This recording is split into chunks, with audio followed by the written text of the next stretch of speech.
Um, what would you say are the top 3 challenges then that new coaches face?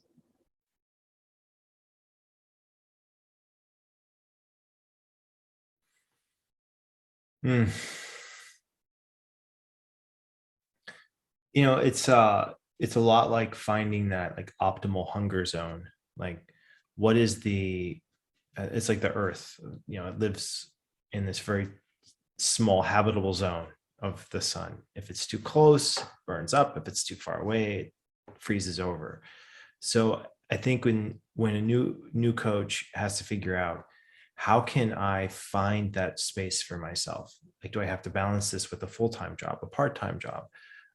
Like, how can I create a balanced life that I am hungry enough to get the business going, like find that inner motivation to take the uncomfortable steps, to go to the 7 a.m. networking events 2 or 3 times a week, and then do the 7 p.m. networking events that you need or connect with people, make those phone calls. Like, how can you find that space that you need to that you're taking those uncomfortable steps, but it's not so uncomfortable that the uncomfort overwhelms you. It's finding that sweet spot. That's what I found it to be the key for myself. And then finding that sweet spot internally as well is, that's a big one. That's a big one. And then, finding a way to keep everything organized, and then really working on your relationship with money. And what I found is the absolute best is that I noticed that my anxiety levels around finances go up when I think of terms of level 1 myself. My anxiety around finances goes away almost completely when I think about, no, this is what I was born to do. This is the mission. This is what I'm here on this planet to do in this time and space and history.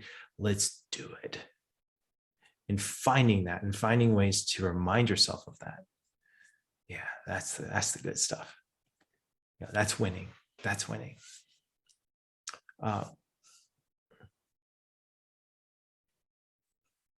There was 3, right?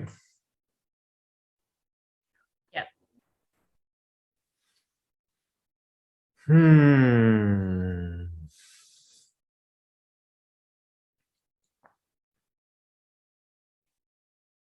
I think it's support network. You got to find other coaches who are in similar spots and find ways to connect with your classmates, your people, and to do it in a way that helps move yourself and them forward. Yeah, those would be the 3. What would you add, Raj, or modify? I feel like you've given responses to the 3 challenges that I was going to put out there that I've heard. So I'm doing it a bit back to front, but the challenges that I've heard that come to mind when you coach is number 1, fear of putting yourself out there and real kind of getting stuck with nerves and imposter and inner critic. And I think John's been providing some strategies and ideas for us there with that. You got to push yourself, you've got to take care of yourself. All of that, I think, with the business plan helps. Number 2, I think challenges new coaches face, and I hear this all the time, is how do I price my services, and how do I package up the offer?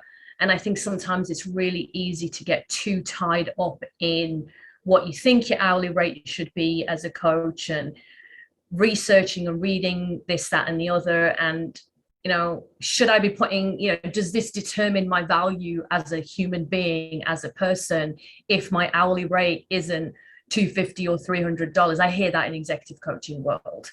And I would encourage people to let some of that go. And, as a starting point, I think it's okay to keep your prices approachable and affordable for your clients as you build up your own skill set and you build up the people that are going to work with you. And your value is not determined by your hourly rate. So I think that can tie up people sometimes. And then I think the third one is a challenge that I hear from coaches is they can struggle to really articulate who they are, what they offer, what coaching is.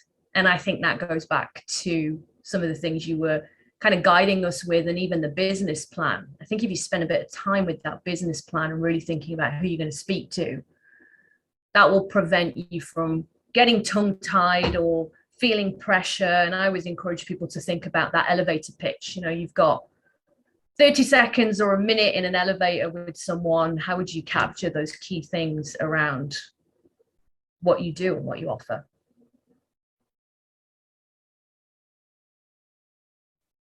Right.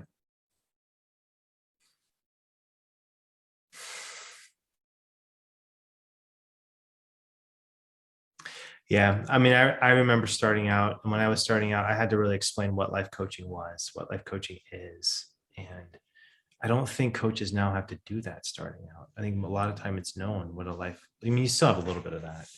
I mean, even my neighbor, he's like, I still don't know what exactly you do. And I'm like, that's great. Cause I mean, I don't really feel, like I don't really know how to explain coaching in ways that it just is so far outside some people's paradigm that it's like, okay, it's okay for them not to know what it is. Like, it's okay for you to feel stress about finances. It's okay to feel like all these feels, like that's part of it.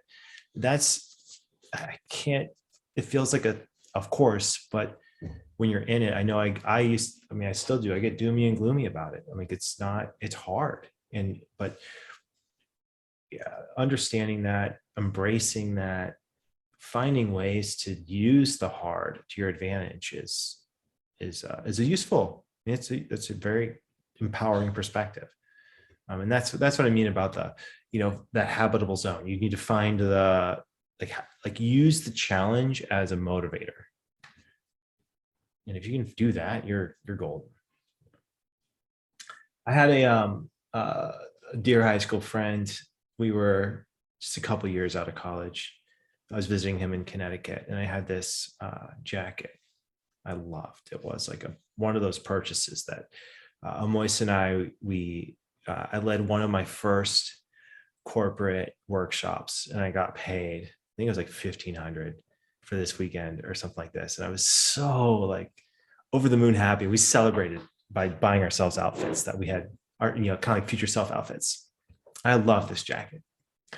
Go visit my buddy, and I left my jacket at at one of the restaurants or at some point along the evening, like, and the next morning, like, wait, I don't have my jacket. Where is it? I thought I was here. Like, what? So woo! My buddy comes in, tell him, hey, I lost my jacket. He says, you know what? That is just the cost of doing business, the CBD, the cost of doing business. And when you can accept the cost of doing business, to accept that there's going to be waste, there's going to be ouches, there's going to be things that don't work out. And you can either spend time really like thinking, well, why didn't I get my business plan perfect? Why didn't I keep a better, why couldn't I kept a better eye on that jacket? Why couldn't I have done that or done this? Let it go. Boom. You just got to let it go and chalk it up to the cost of doing business. And this is the entrepreneurial mindset.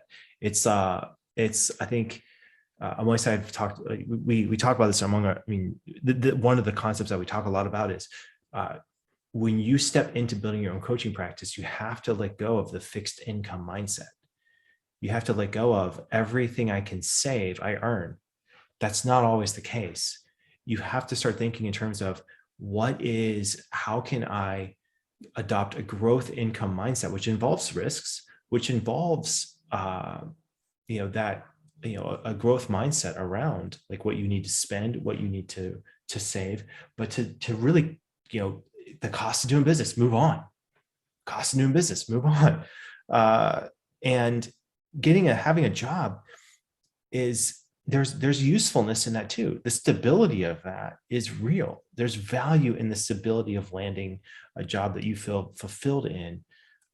And both paths, this wildly, growth income mindset, entrepreneurship path of peril is viable. But also if you are in a fixed income, with a job, that's okay too.